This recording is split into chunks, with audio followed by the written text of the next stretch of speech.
আসসালামু আলাইকুম বন্ধুরা, আশা করি আপনারা সকলেই ভালো আছেন। আর আমি আজমিরা কিচেন আবার একটি রেসিপির ভিডিও নিয়ে হাজির হয়ে গেলাম আপনাদের মাঝে শেয়ার করার জন্য। নিত্যদিনে গ্রামীণ রেসিপি নিয়ে আমি আপনাদের মাঝে শেয়ার করার জন্য নিত্যদিন আমি যেসব রান্নাগুলো করে থাকি সেগুলোই আপনাদের মাঝে শেয়ার করি রেসিপি হিসাবে। আর যেসব আপু এবং ভাইয়ারা যারা আমার চ্যানেলে নতুন, অবশ্যই চ্যানেলটিকে সাবস্ক্রাইব করে পাশে থাকা বেল বাটনটি অন করে রাখবেন।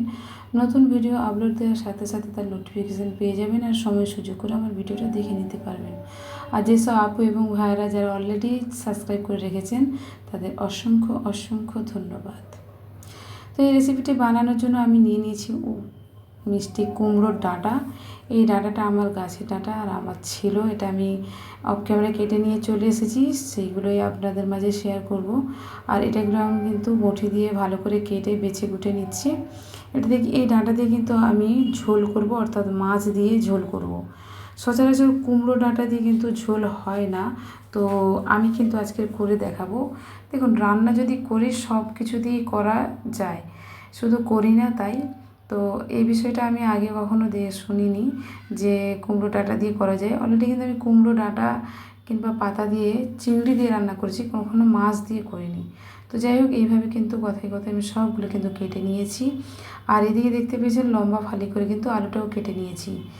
তো এদিকে কিন্তু একটা পাত্র নিয়ে নিয়েছি, তার মধ্যে দিয়েছি পানির মধ্যে কিন্তু কাঁচা লঙ্কা, টমেটো আর পেঁয়াজটাকে কেটে ভালো করে কিন্তু ধুয়ে নিচ্ছি। এটাকে ভালো করে কিন্তু অফ ক্যামেরায় কুচি করে নেব, অর্থাৎ কুচিয়ে তরকারির জন্য রেডি করে নিচ্ছি।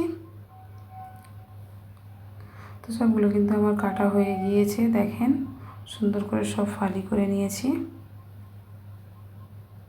সবগুলো কিন্তু আমার কাটা হয়ে গেছে। এবার চলে যাব রান্নার কাছে। তার আগে কিন্তু যে সবজিটা কেটে নিয়েছি এটা কিন্তু আমি অফ ক্যামেরায় ধুয়ে নিয়ে চলে এসেছি, দেখেন একদম রেডি করে নিয়ে চলে এসেছি। এই পর্যায়ে কিন্তু আমি রান্নার কাছে চলে যাব। এদিকে ওখানে কিন্তু একটা কড়াই বসিয়ে দিয়েছি, কড়াইয়ের মধ্যে গরম হয়ে গিয়েছে, দিয়ে দিয়েছি তেলটা গরম হয়ে গিয়েছে। এবার দিয়ে দেবো মাছগুলোকে কিন্তু ভালো করে ভেজে নিতে হবে। তো মাছগুলো ভাজা হতে থাকে আর আপনারা দেখতে থাকেন।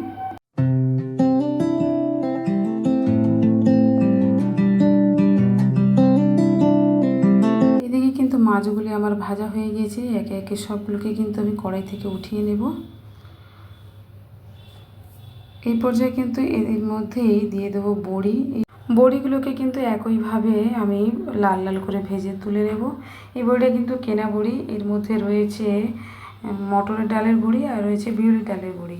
তো ওই তেলের মধ্যে কিন্তু আবারও তেল অ্যাড করে দেবো, যেহেতু তেলের পরিমাণ কম ছিল। তো ওই তেলের মধ্যে দিয়ে দিচ্ছি ফোড়ন হিসাবে 5 ফোড়ন, দিয়ে দেবো কাঁচা লঙ্কা চেরা, দিয়ে দিচ্ছি পেঁয়াজ কুচি, দিয়ে সবগুলোকে কিন্তু ভালো করে একটু ভাজা ভাজা করে নেব।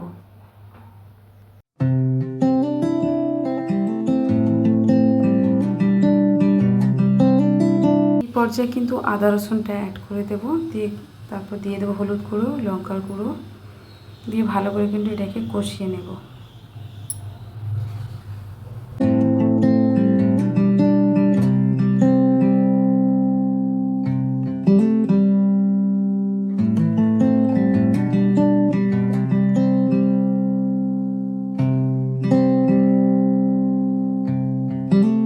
কিন্তু মশলাটা আমার কষানো হয়ে গিয়েছে, তেল ছাড়া শুরু করে দিয়েছে। এই পর্যায়ে কিন্তু কেটে রাখা সবজিগুলোকে অ্যাড করে দেব।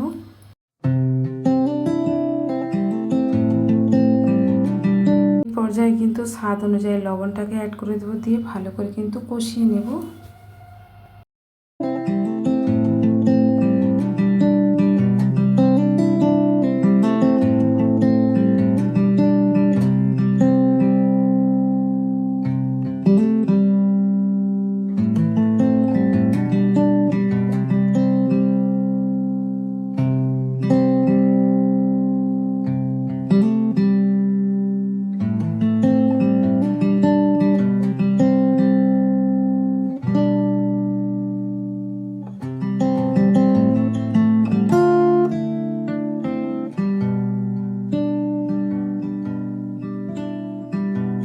এই পর্যায়ে কিন্তু সবজিগুলো আমার কষানো হয়ে গেছে। এবার কিন্তু তরকারিতে পর্যাপ্ত পানি অ্যাড করে দেব।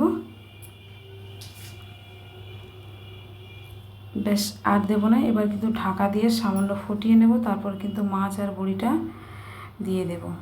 তো ফোটানো হয়ে গিয়েছে। এই পর্যায়ে কিন্তু দেখতে পাচ্ছেন একটু নাড়াচাড়া করে নিয়ে কিন্তু আমি মাছটা অ্যাড করে দেব আর দিয়ে দেবো ভেজে রাখা বড়িটা, দিয়ে কিন্তু আবারও ঢাকা লাগিয়ে ফুটিয়ে নেব 10 মিনিটের জন্য।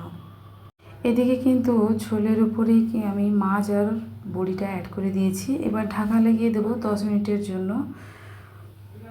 10 মিনিট পরে আবার দেখাচ্ছি। দেখেন ঝোল আর কিন্তু মাছটা প্রায় মাখামাখা হয়ে গিয়েছে। এই পর্যায়ে কিন্তু আর ফোটাবো না, আবার নামিয়ে নেব। রেডি হয়ে গিয়েছে তরকারিটা। কড়াই থেকে আমি গামলাতে ট্রান্সফার করে নিয়েছি। দেখেন মাশাআল্লাহ, নিত্যদিনের এই রেসিপিগুলো কিন্তু আমরা সাধারণ সেটাকে কিন্তু অসাধারণ করে আমরা দেখাতেই পারি।